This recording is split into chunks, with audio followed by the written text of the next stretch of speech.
Жәнібек Арынов. Назарбаев университеті мемлекеттік саясат жоғары мектебінің ассистент профессоры Жәнібек Арыновқа баяндама жасауға онлайн беріледі. Қайырлы күн, құрметті әріптестер. Мен естіліп тұр ма? Естіліп тұр. Барлықтарыңызға көргеніме қуаныштымын. Осы форумды ұйымдастырып жатқан барша ұйымдастырушыларға үлкен алғысымды білдіремін. Мен уақыт тығыз екенін түсініп тұрмын. Қысқа қайыруға тырысайын, өзім не айтқым келгені. Жаңа алдағы маған дейін айтып өткен бірнеше спикерлердің негізгі түйіндерімен толық келісуге болады. Яғни жасанды интеллект бұл тек қана технологиялық бір үлкен жетістік емес, оның астарында жаңағы саяси тұрғыдан, мәдениет тұрғысынан, тіл тұрғысынан, философиялық тұрғыдан қаншалықты әртүрлі өзгерістер болады, оған қаншалықты дайынбыз деген мәселелер менің ойымша фундаменталды сұрақтар. Мен енді қысқа қайырғым келеді. Жалпы жасанды интеллектті қазір біз Қазақстанда мемлекеттік саясатта жаппай енгізу және сол енгізуге дайындық жұмыстары өте тығыз жүріп жатыр. Осы үстіміздегі жыл мысалы жасанды интеллект жылы, жеке министрлік құрылды, және де көптеген мемлекеттік органдарда осы өздерінің күнделікті жұмысында жасанды интеллектті кіргізу бойынша жұмыстар атқарылып жатыр. Алайда менде үлкен бір сұрақ, қаншалықты біз мемлекеттік деңгейде осы жасанды интеллект құралдарын енгізуге жаңағы саяси тұрғыдан және регуляция тұрғысынан қаншалықты дайындық үлкен сұрақ тұр.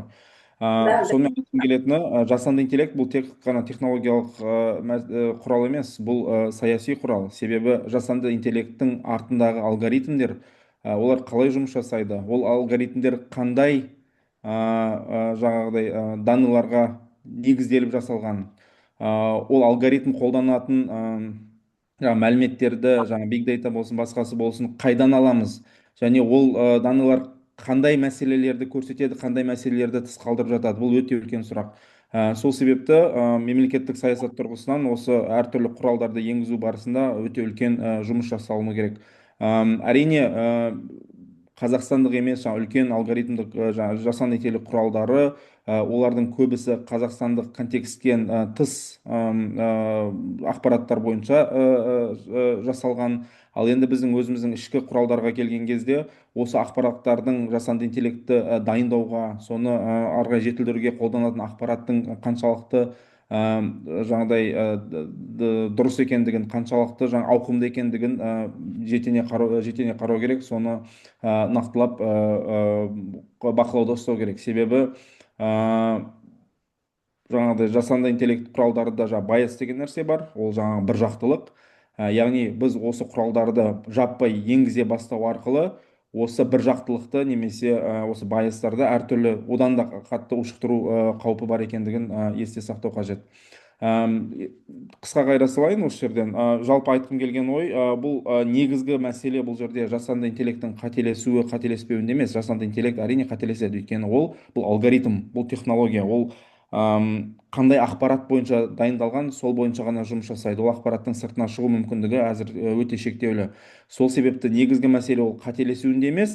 Солар қателескен жағдайда, жасанды интеллект құралдары қателескен жағдайда, оны біз мемлекеттік саясатта қолданған кезде сол саясатқа жауапты адамдар қаншалықты осы қателерді дер кезінде анықтап, солар бойынша жұмыс жасап, солардың алдын алуға барынша дайын болады. Сол менің ойымша өте үлкен мәселе, осы мәселе болып табылады. Сол себепті жасанды интеллект әрине керемет. Мемлекеттік саясатта алдыңғы спикерлер бірнеше рет айтып өтті, технологиялық дамуларды енгізуге тырысуымыз қажет, бірақ ол жаңағыдай өте күрделі процесстен өту керек, өте күрделі ой жүйесінен өту керек, саралаудан өту керек.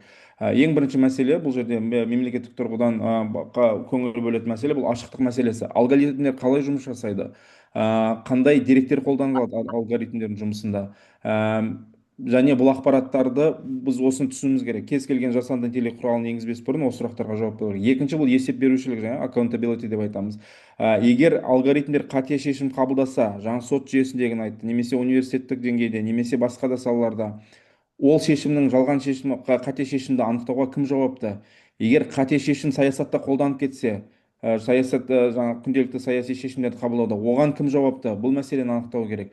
Үшінші мәселе бұл бақылау, жасанды интеллекттерді бақылауда ұстау, оверсайт деп аталады. Яғни осы жасанды интеллекттерді бақылайтын жеке тәуелсіз механизмдер болу қажет. Ол жаңағы этикалық комитеттер болсын, ол немесе аудиттік комитеттер болсын, немесе ол қоғамдық бақылау механизмдері болсын.